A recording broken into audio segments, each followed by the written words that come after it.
Welcome back to CryptosRUs. I'm George. We're all George. So, welcome to another market open stream. Welcome to another market open.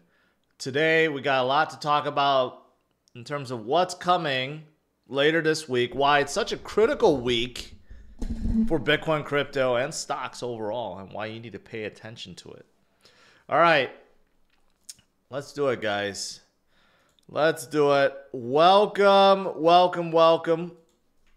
The U.S. market is opening up in the, well, I was going to say red. No, in the green. In fact, NASDAQ up pretty big. However, crypto did have a slight fall from the weekend. So we were like 116-ish, 116.5. Now we're about 115, slightly lower than yesterday. But when in doubt, zoom out. We're sitting in a lot better place than, say, beginning of the month or even last week. So we just came back down a little bit. And that's kind of expected because last week we had a really good week. We had a really good week because of all the economic data and all the macro stuff. And we're going to get more of that this week. So I'll get to that. But right now, the U.S. market is opening up in the green. So that's good. Tesla is really in the green because Elon decided to buy $1 billion of his own stock.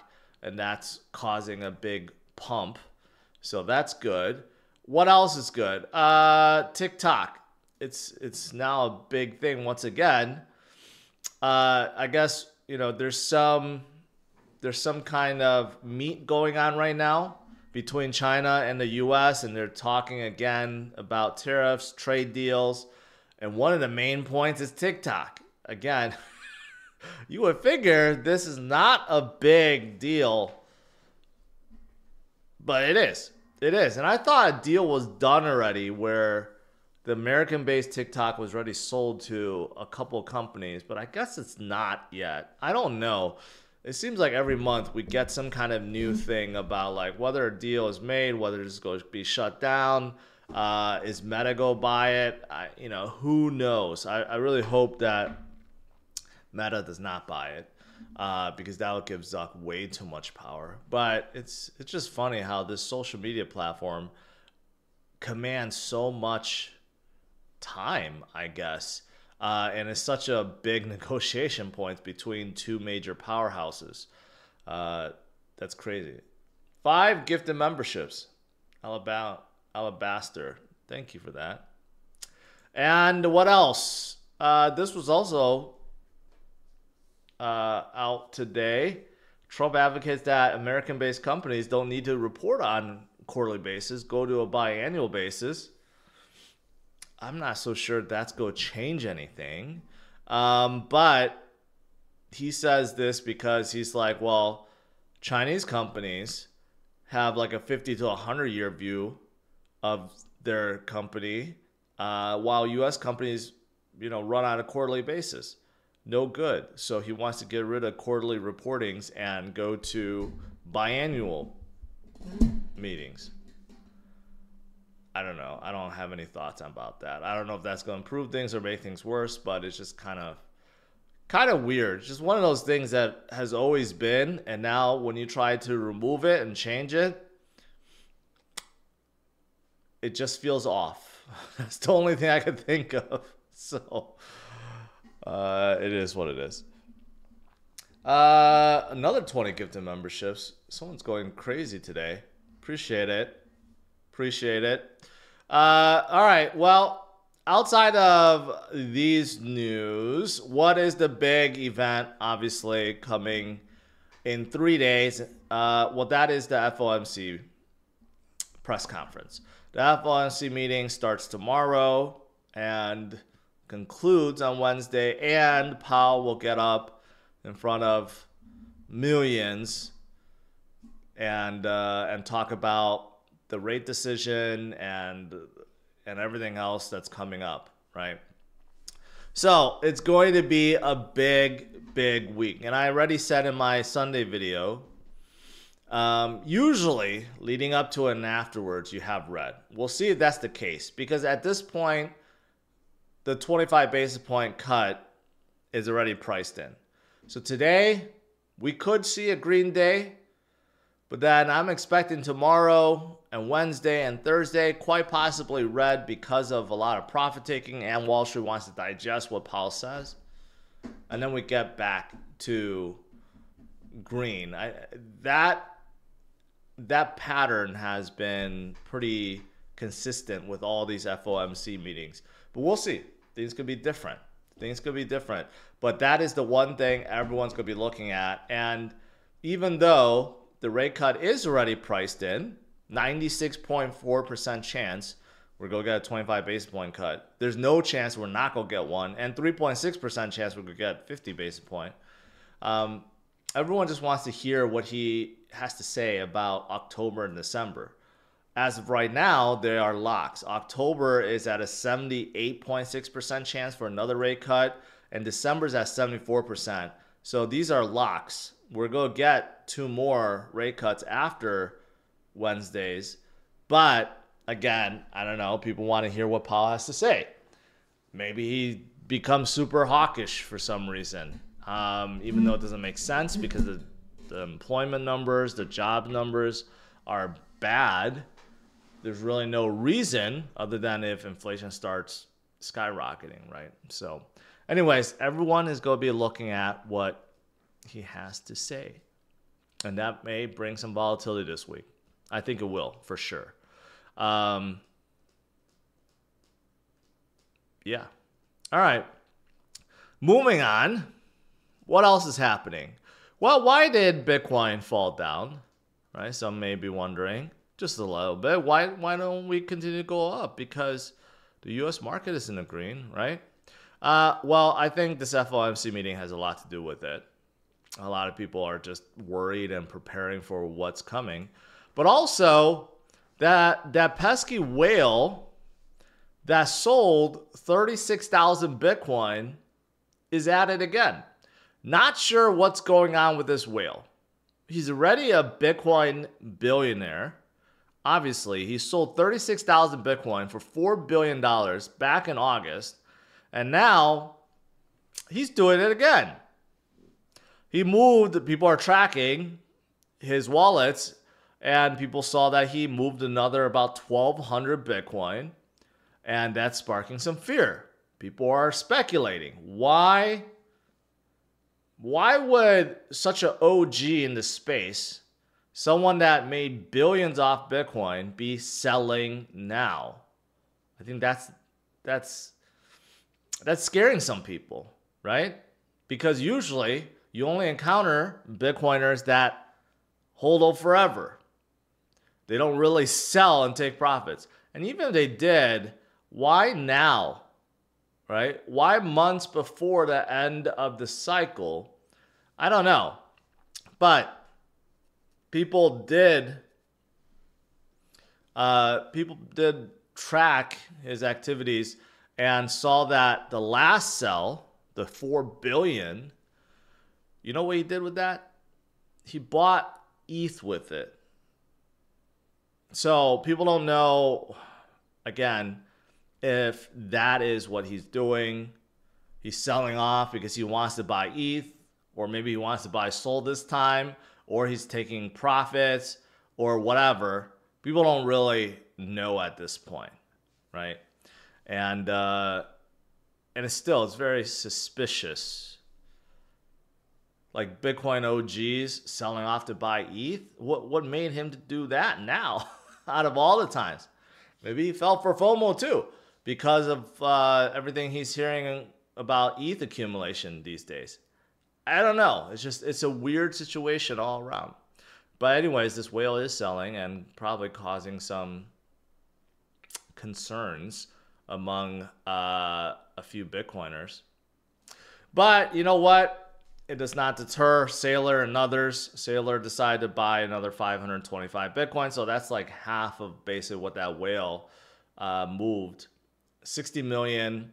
And now he holds 638,985 Bitcoin. 47.23 billion. Imagine, no, don't imagine it. But, you know, if he owns more than 3% of the supply, Saylor does now.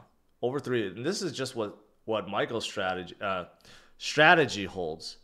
It does not include his personal pile, which back in the day, he said he had over 20,000, and he may be accumulating. So it may be a lot higher than that. It could be 25,000 or 26 or 30,000 by now. So that's crazy. That's crazy.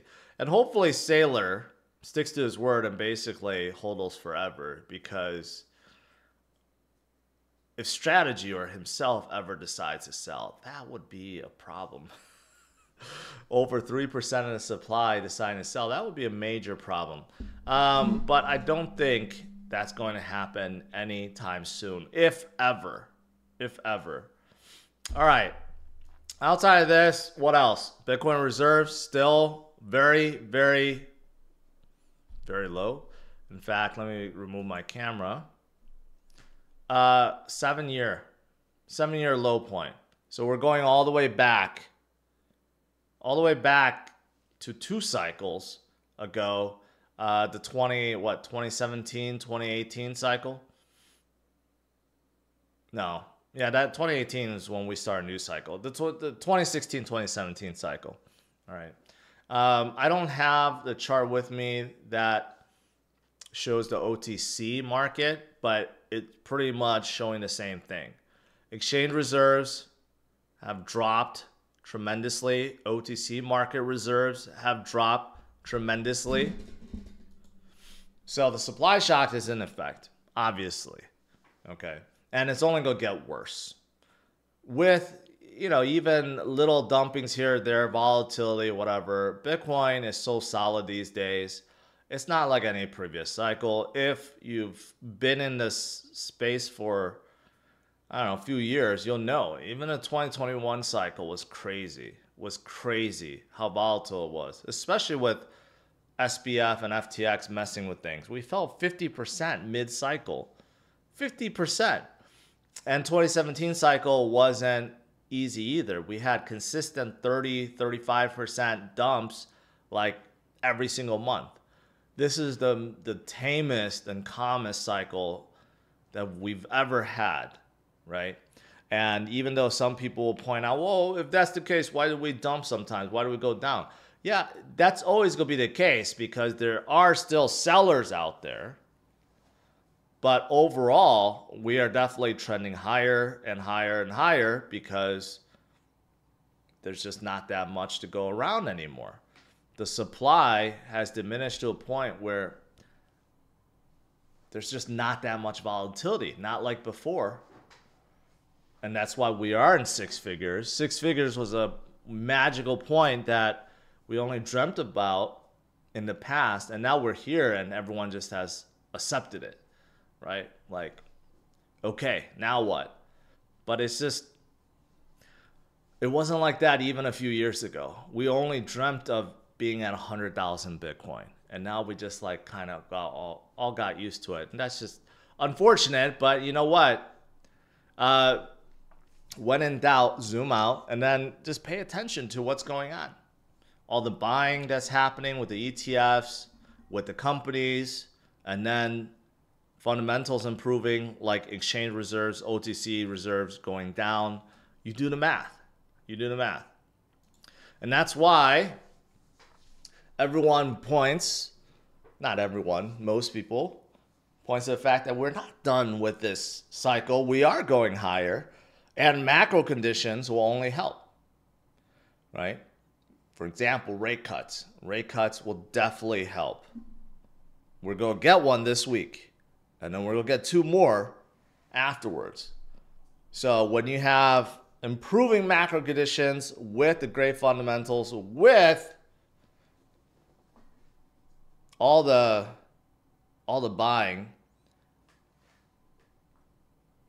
guess what's going to happen, right?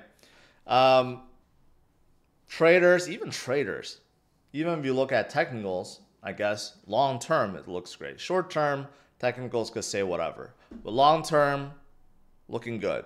And traders think that, hey, we need to finish the week above 115 to continue back to 120, which is going to happen regardless. It's going to happen. It's just a matter of when, not if at this point, right? So should be no surprise. And again, when in doubt, zoom out.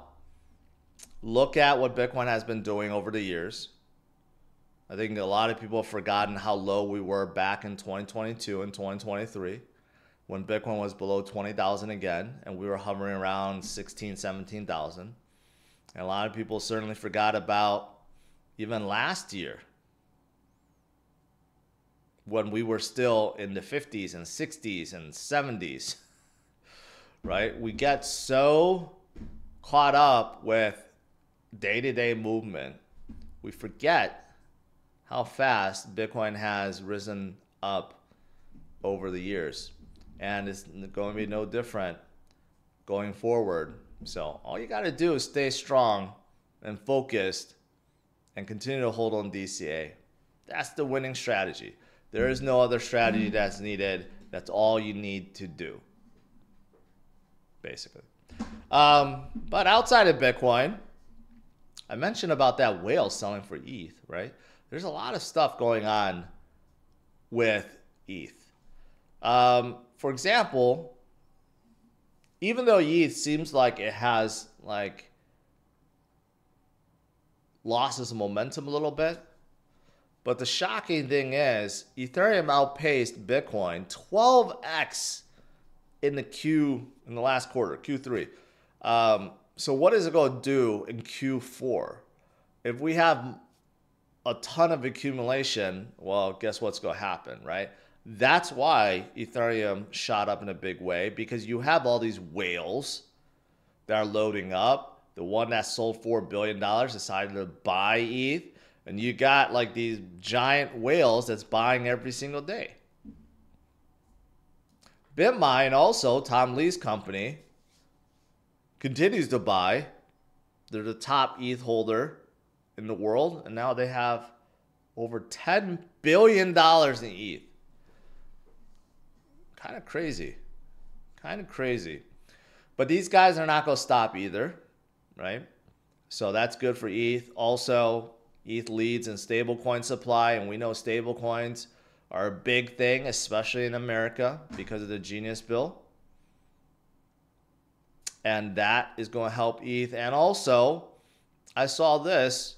The foundation is concentrating on privacy.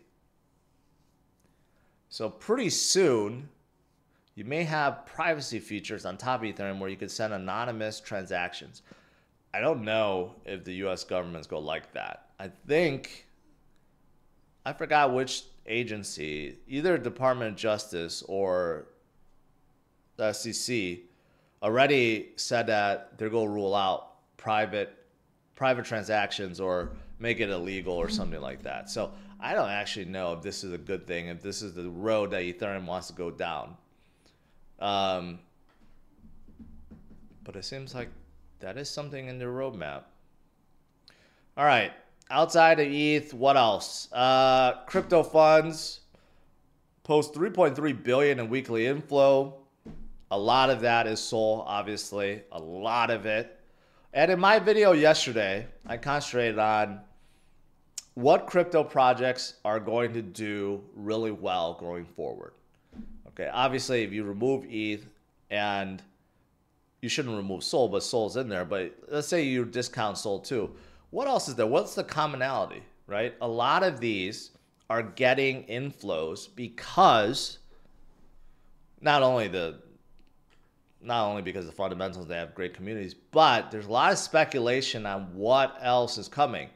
ETFs.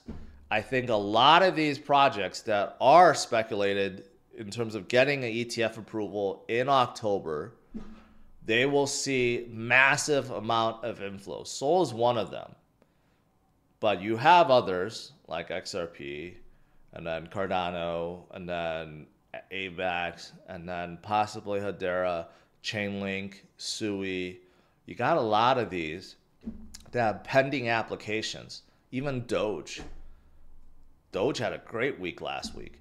So I think you're going to hear more about like billions flow into funds and in crypto because people want to load up before altcoin season really catches on fire and before we got these ETF approvals, because once they get approved, you're going to have billions flow in from Wall Street. So pay attention to them. Pay attention to them. And for Sol, obviously, it's been doing very well. It hit 240 yesterday. It was a little bit higher. Sol still has a lot of things going for it. For example, its biggest meme launcher, Pump.Fun, is going crazy. It's crazy. It has the third highest revenue of any crypto project. It's right behind Circle. Think about it. It's even higher than Hyperliquid, and it's definitely causing a whole lot of momentum on Sol right now and for itself. I didn't even know this, but I saw this guy complain about it because he has a big short on Pump.Fun. But he's complaining how the company or the project said that it was going to buy back its token with 25% of its revenue, but instead to flip to 100% of its revenue, and that's the reason why it was doing very well. Anyways, so you got like Pump.Fun that's really causing a lot of momentum and volume on Sol, and memes are only going to get hotter on Sol. So I think it's going to continue to do very, very, very well in the last few months of this year.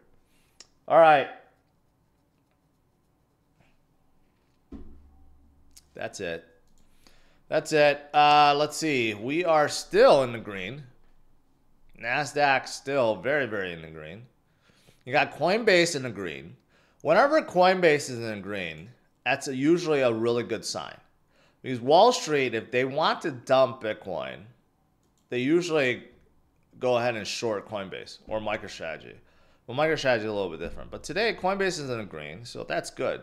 That means we have a really good chance to flip upwards into the green.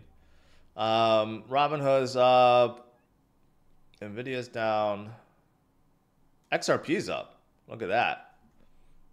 Again, candidate for ETFs, I should say. There's actually a lot of pending applications for XRP ETFs. And Sol is still doing very well, 236, slightly below 240. Actually, I didn't notice. They got up as high as 250. Wow. All right, let's do some Q&A.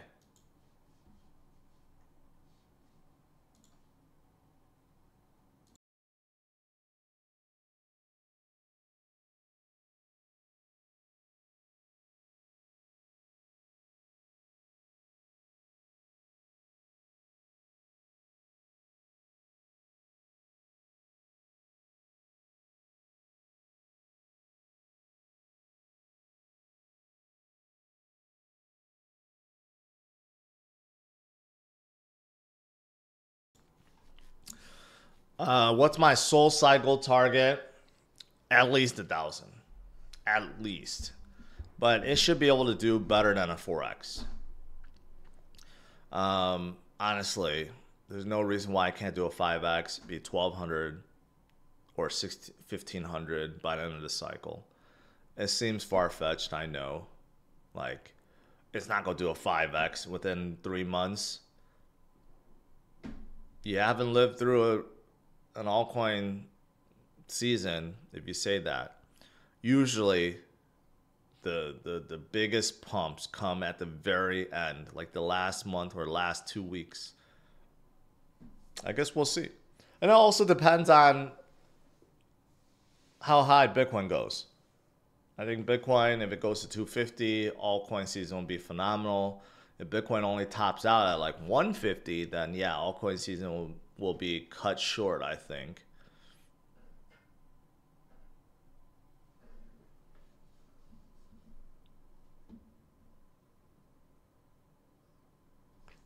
There was a super chat missed.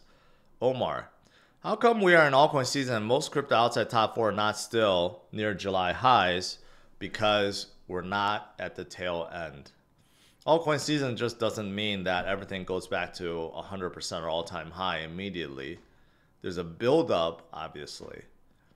And again, like I said, Omar, most of the gains, most of the pumps come the very last month or last 2 weeks of a cycle. And the crypto you're all naming are memes. They're not even legit L1s or anything. So obviously, most people are still down on their alts. So they're not going to be putting crazy money into those memes yet.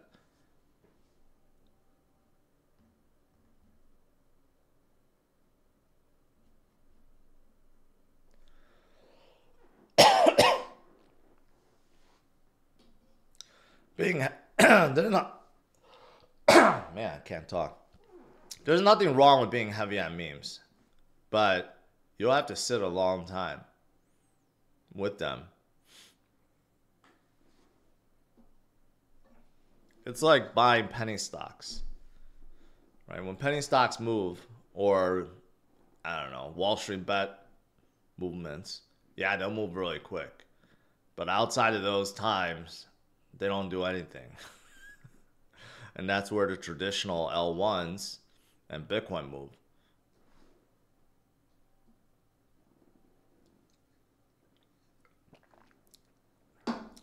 Anti-social. Do I think VeChain's gonna hit 50 cents? I don't know where VeChain is.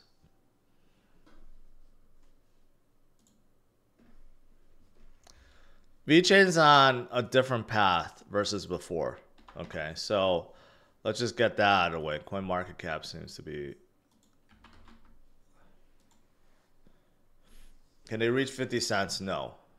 Not even close. Not this cycle. But they're on a different path. They're really concentrating on going green. And they haven't really evolved with any of the things that other chains have. For example, DeFi. Their DeFi offering is non-existent at this point, like almost zero.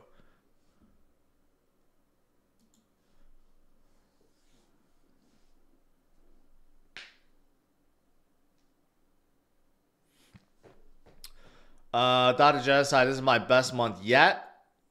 Is this your first cycle? I mean, that's a lot of money. So, what happened to give me 1% of your earnings? I'm just kidding. I appreciated your super chat the other day. But congrats. Congrats.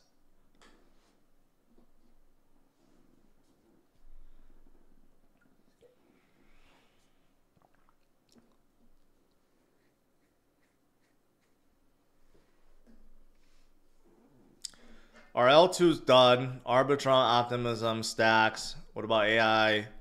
L2s are not done. I mean, Arbitrum is doing fine. Optimism lost a lot. I don't hear anything about Optimism. Stacks lost a lot too. But Arbitrum's doing okay. L2s overall, I think they're going to do fine. It's just that, you know, there's a lot of other L1s they're competing against, right? But again, when altcoin season truly hits and catches on fire, a lot of these will recover. That's just how it always goes. A lot of projects that you think are dead, they just come back to life for no reason. There's a lot of speculators. I appreciate that, Omar. And I appreciate the five gifted memberships. Five more. So that's like 30 gifted memberships.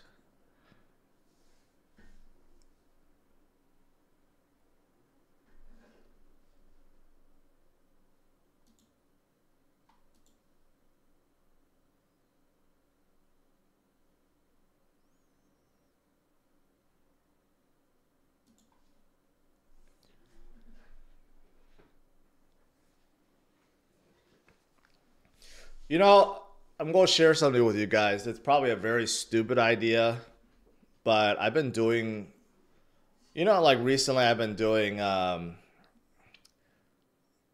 these streams on my other channel. I am George playing this game Clash Royale, which is really aggravating, and I'm really starting to get sick of it. But I've been doing that regardless.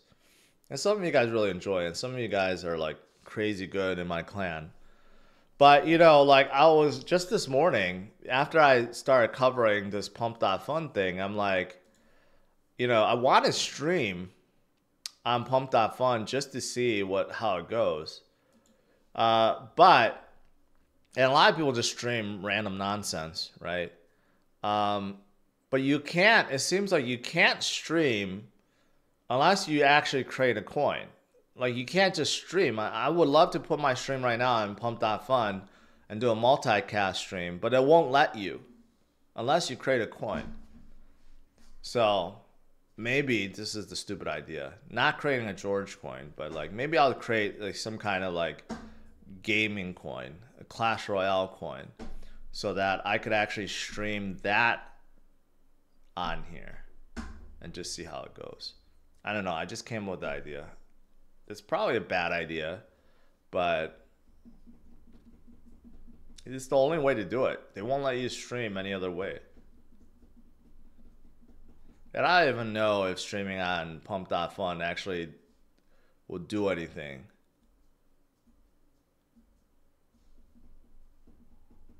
But it seems like a lot of people are streaming there. But yeah, I mean, if there's a gaming token, a gaming Clash Royale token or Clash token created, and I live stream that, who knows? Maybe that'll do well.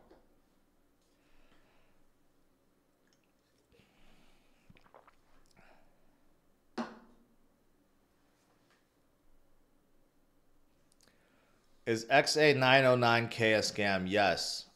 I mean, if you can't tell, Dr. Genocide, I was kidding, right? Dude, don't send crazy amounts. I appreciate it, but man, that's a crazy amount. That's what, $666? Keep your gains, dude. You deserve it, not me. But I do appreciate it though, and I was joking. That's crazy.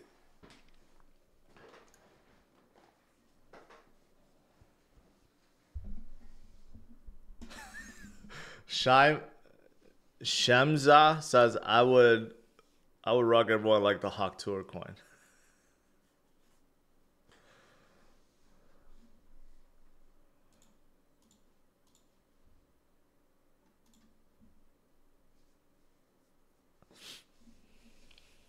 It's kind of weird that the U.S. market and Nasdaq is doing very well today, but crypto's selling off.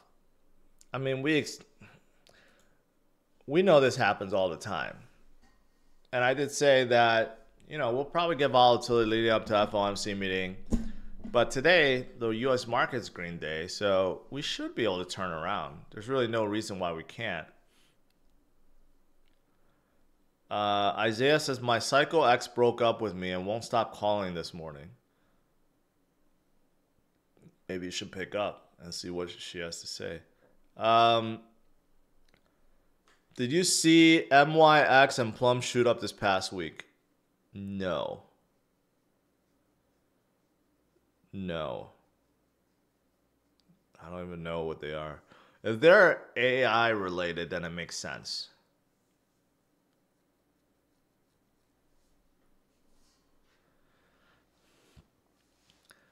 Was big on Clash before they added too much stuff. That's Clash and Clans. I don't play that. I play Clash Royale. Yeah, but to be honest, man, I enjoy watching people stream and play it. But like, man, it's just so difficult to get really good at that game. I think I'm okay, but in the tournament I had on Friday, I was like 8-20 at least, right? But I've only been playing in like a couple months. Not like some people that's been playing 8, 9 years.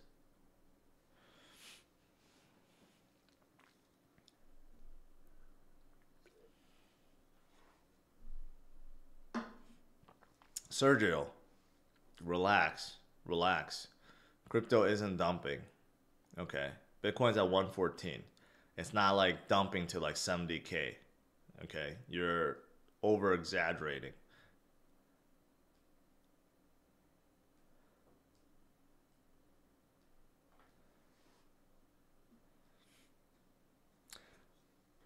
Should I buy some more stocks in crypto before the FOMC meeting? No, you should actually wait.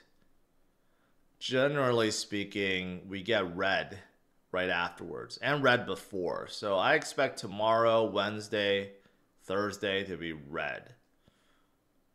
Unless Powell says something really good, really good that the markets want to hear, then we'll get, green on Thursday. But generally speaking, the day of always turns red and the day after is red. So it'll be a good opportunity to buy then.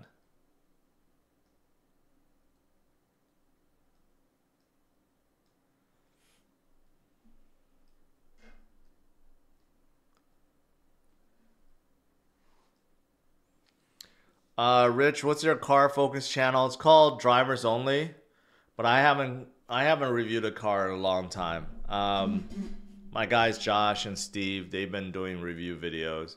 I've been thinking about doing more car content. I don't want to do traditional reviews. I would love to like buy a car, like a project car, and work on it and create content, but I just haven't done it. Haven't found the right car. And once I do, I'll probably start up. But I just haven't been able to find something that I really like, that's worth doing, and cost effective too, which is important. Used cars these days are actually quite expensive.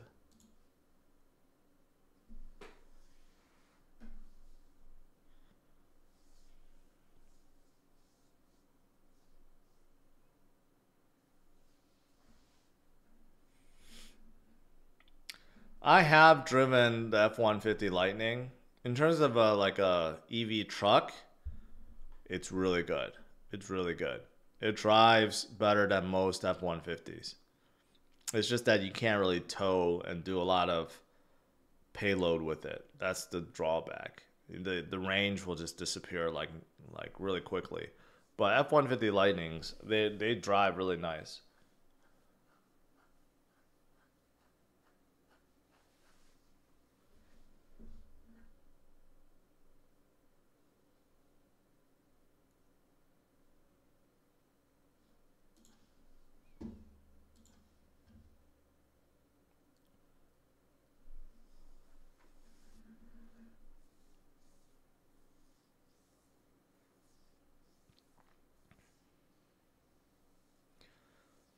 Tacoma or Forerunner? Forerunner for sure. Tacoma's backseat is way too small.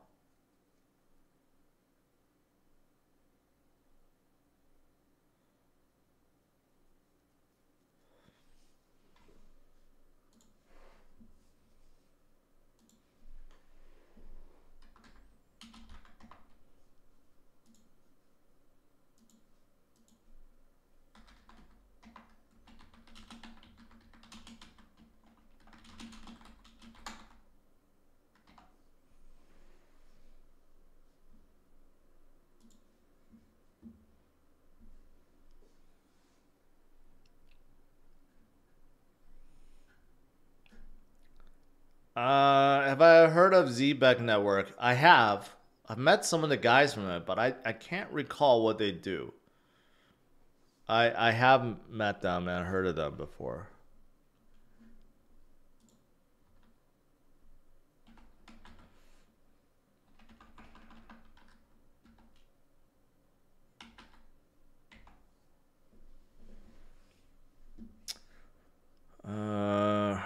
Let's see. What do they do? Decentralized infrastructure for seamless flow of real world. Is this the company I'm at? Yeah, this is for decentralized payrolls. This is different. Decentralized payrolls is really difficult to get into. I'll be honest. Everyone in the world uses ADP basically. It's not impossible to get into, but it's really difficult. Really difficult.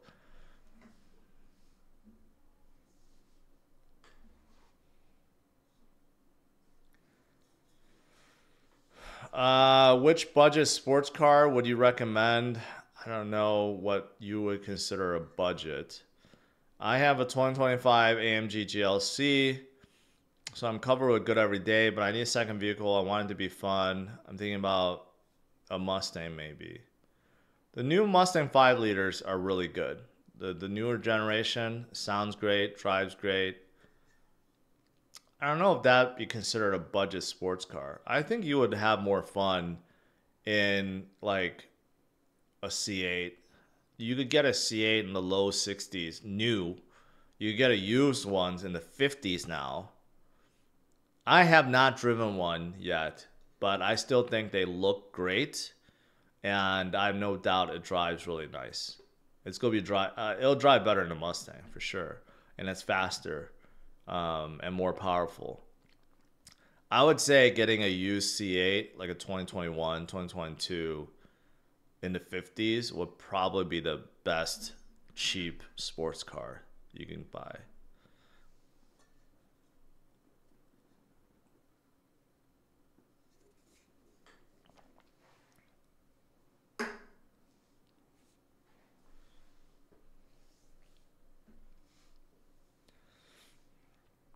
Outlaw Gamer, appreciate that.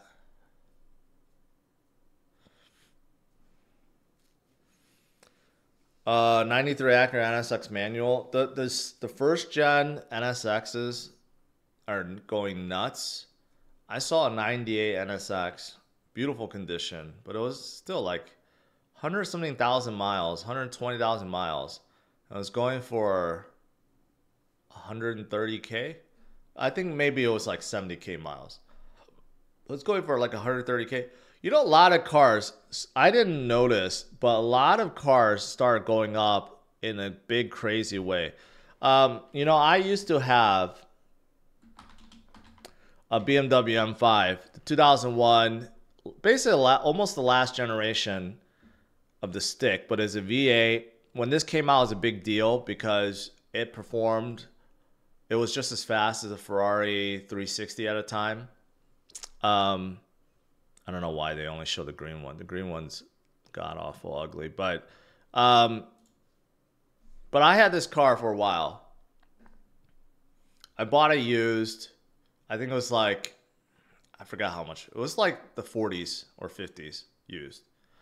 I just checked it yesterday. A low mileage one, like the one I sold, is at $100,000 now. So a lot of these cars, especially the ones that are manual, have gone up to the moon. Like I had a blue one like this, and I miss it. It was a great car. Great, great car. But it has doubled within the last, like, I don't know when I had it. 10, 15 years ago? I don't even think it's 15 years ago. It's probably like 10 years ago. So, you know, a lot of these classics are really starting to go up in value.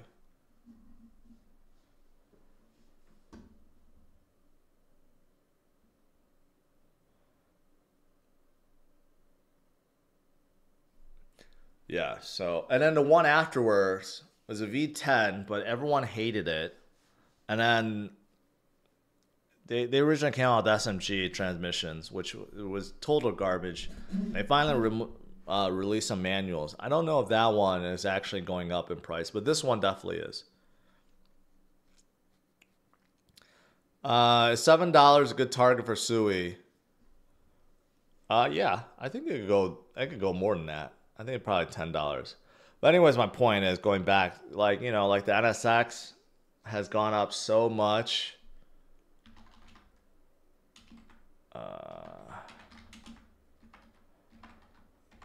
if you want a collector's car that will go up in value, first of all, go with a manual. I mean, that's still a sweet looking car, even today. I mean, the interior is dated, but you drive that around, you'll get a lot of looks. That's a sweet car. Yeah, so if you want a car that's going to hold value and appreciate, get a manual, first of all, and just stick with the cars that car enthusiasts like.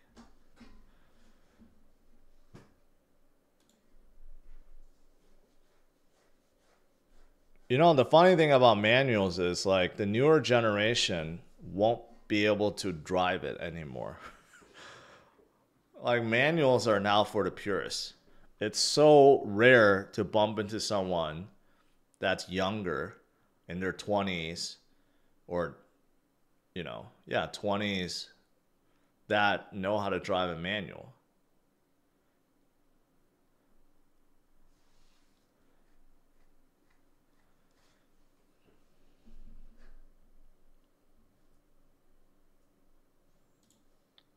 Man, this first gen NSX is just beautiful. Acura came out with this to compete with the Ferrari 355, and everyone said this was a better car.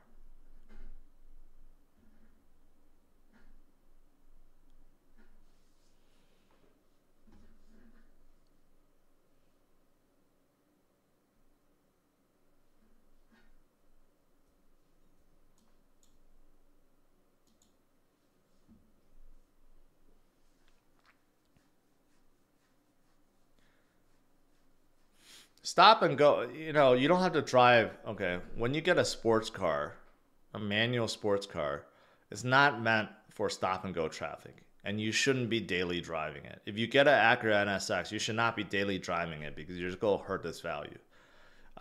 You're getting it so that you drive it on the weekends or at night when there's less people and you just put on a few miles, right?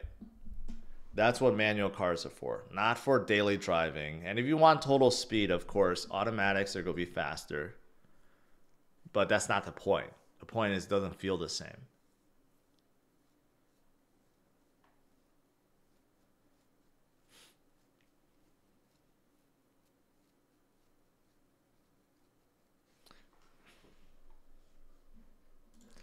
I would still love, at some point, I'm going to get the Ford GT. When this came out, this was the big rave, and I still think this is such a gorgeous car. This has also gone up a lot in price. When this debuted, it was like 100, 150,000. Now it's 300, 400, 500,000. You can't get one in hundreds. It's impossible. And I think this is way sexier than the new Ford GT they came out with. And even that one is crazy, but I mean, in price. But this one still just looks so good.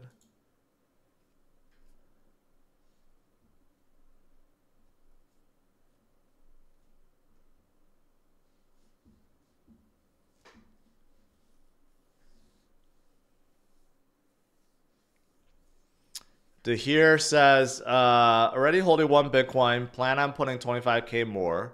What 5 projects do you see? Watch my video from yesterday. That's exactly what I addressed yesterday in terms of projects to follow. My Sunday video.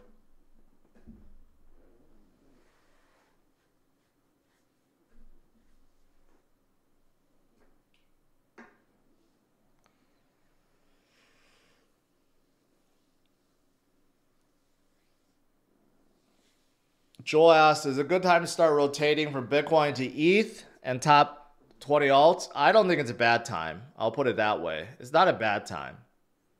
Don't go too heavy yet because Bitcoin still has the momentum. But if you're very heavy in Bitcoin, let's say you're like 80% in Bitcoin or 90% in Bitcoin, I think it would be advantageous to switch some of it into like you know, some in the top 10, like ETH and Sol. I think it would be advantageous to do that, especially now. It's proven we are in altcoin season, okay? But very, very early stages. Look at that. Bitcoin dominance has fallen from like 66% down to where we are 58%. If it continues to fall, for sure, and I think we will. We haven't seen any big recoveries back up, not like this, right?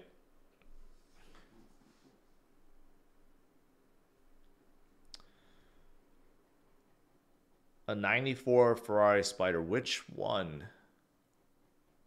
348, I don't even know what's before 308 before. Which one are you talking about?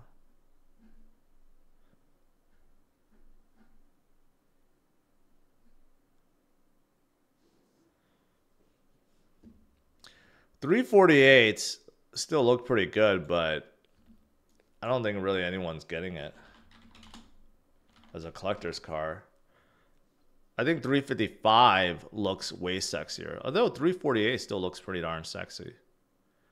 That still has like a, you know, a pretty sexy shape. That rear end. I don't hear really anyone talk about 348s. Interior is very dated. I still think 355s are really sexy. But this Ferrari has a really bad problem with fires. Like some kind of hose, whatever hose they put in here, gas hose or something, is really weak. And this Ferrari tends to catch on fire a lot. So that's why, and it's really hard to do maintenance. To do a timing belt, you need to remove the whole engine. So the price of 355s have not gone up because of it.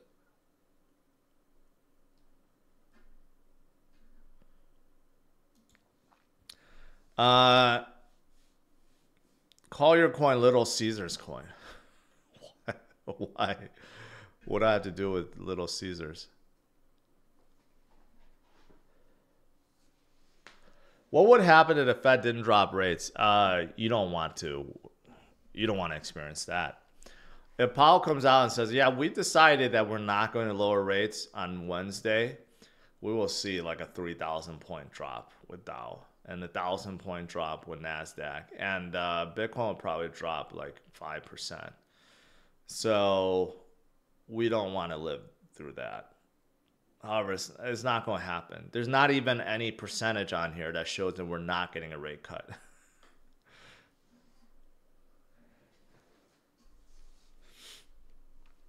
It has nothing to do with doing your own maintenance.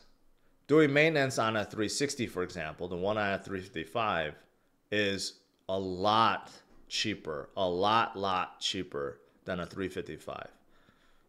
So it's not about doing your own maintenance. It's about how much the maintenance is. You know, like last time I was at the Ferrari dealership, someone had a Ferrari 355. No, not 355. F50 there. The guy brought me into the service bay, and in whatever service they were doing, they had to remove half the car. Like literally the rear end of that F50 was taken apart to do whatever service they needed to do. I can't imagine how costly that is. Probably a $50,000, you know, job. They literally removed the entire back half of the F50 to do whatever they were doing. I didn't ask. So that's the difference. It's not that you're going to do it yourself. It's just how much you want to pay for that. Luckily on mine, I got 7 years of free service.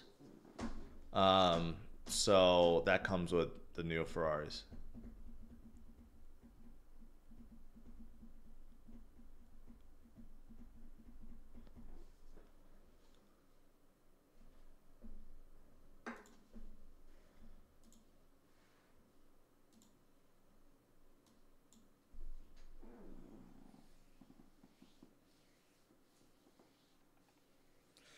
Man, this is a long long stream. I guess I'll get off for now. Today, kind of expected. You know, I kind of expected a lot of volatility this week. But what's surprising is the U.S. market isn't green right now. So, I mean, there's always a chance we flip back up. But, you know, it's a small little dip versus the gains that we had last week, which is good. But stay strong, my friends. We're going to get some more volatility. That FOMC meeting on Wednesday is going to be important.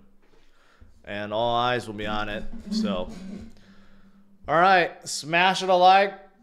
Subscribe to the channel. I will see you guys tonight. Right? Usual time. All right. Have a good one, guys. Take care.